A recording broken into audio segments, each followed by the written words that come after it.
16वीं सदी का भारत। मुगल बादशाह हुमायूं का शासक और उत्तर भारत में उठ रहा था एक नया सितारा, एक अफगान सरदार जिसने 5 साल में ऐसा साम्राज्य बनाया कि उसकी छाप आज भी दिखती है।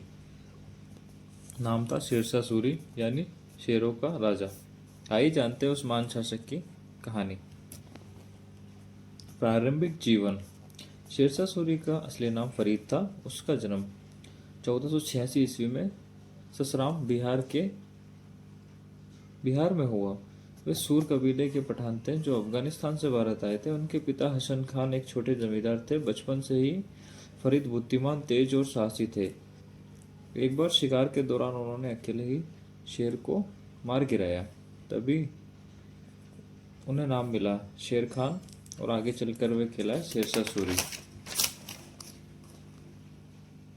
सत्ता की ओर सफर। शेरशाह ने बिहार से अपनी ताकत बढ़ाना शुरू की। उन्होंने वहां से छोटे शासकों को हराया और अपनी सेना को संगठित किया। धीरे धीरे उनका प्रभाव बंगाल तक फैला। फिर आया वह समय जब उन्होंने खुद मुगल बादशाह हुमायूं को चुनौती दी। सन 1539 में चौसा का युद्ध और 1540 में कन्नौज का युद्ध।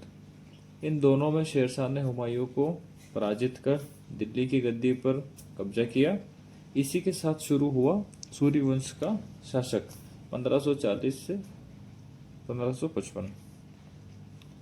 शासक और सुधार। शेरशाह का शासक भले ही केवल 5 साल चला, 1540 से लेकर 45 तक, लेकिन उनके सुधार इतने गहरे थे कि बाद में अकबर ने भी उन्हें अपनाया। उनके प्रमुख कार्य में शामिल थे और उपज के आधार पर कर निर्धारण सबसे पहले शेरशाह ने ही शुरू किया था। सिक्का व्यवस्था भी उन्होंने चांदी का सिक्का रुपया जारी किया, जो आज के भारतीय रुपयों की नींव है। सड़कें और सराय। उन्होंने ग्रांड ट्रंक रोड पटना से कांधार तक बनवाई। साथ ही हर कुछ मील पर सराय, कुएं और डाक चौकियां भी स्थापित की। सेना सुधार। घोड़ों की पहचान के लिए डाक प्रणाली लागू की और सैनिकों का पंजीकरण शुरू किया। इस तरह शेरशाह ने प्रशासन को संगठित और जनता के अनुकूल बनाया। प्रमुख उपलब्धियां। शेरशाह का शासन कुशल प्रशासन, न्यायप्रियता, विकास कार्यों के लिए प्रसिद्ध रहा। उन्होंने व्यापार को सरल और सुरक्षित बनाया। उनके द्वारा बनाई गई सड़कें, डाक प्रणाली और सिक्के आने वाली सदियों तक उपयोग में रहे। उनकी समाधि आज भी बिहार के ससाराम में स्थित है, जो उस समय का स्थापत्य कला का अद्भुत उदाहरण है। मृत्यु और विरासत। 1545 ईस्वी में बुंदेलखंड के कालिंजर किले की घेराबंदी के दौरान बारूद के विस्फोट से शेरशाह गंभीर रूप से घायल हुए और उनकी मृत्यु हो गई।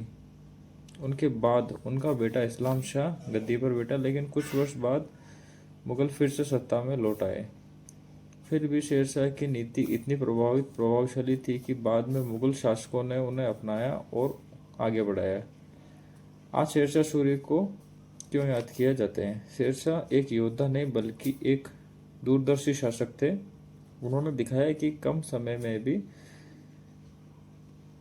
सत्ता, प्रशासन, जनता की सेवा किसी भी साम्राज्य स्थिर और समृद्ध बनाए सकती है। वे हमें सिखाते हैं सच्चा नेतृत्व केवल युद्ध जीतने से नहीं बल्कि व्यवस्था और न्याय कार्य करने से आता है। अगर आपको शेरशाह सूरी की कहानी पसंद आई तो वीडियो को लाइक, शेयर, सब्सक्राइब करना ना भूलें। आपको शेरशाह सूरी का कौन सा सुधार सबसे अच्छा लगा? मिलते हैं अगले ऐतिहासिक वीडियो में। जय हिंद।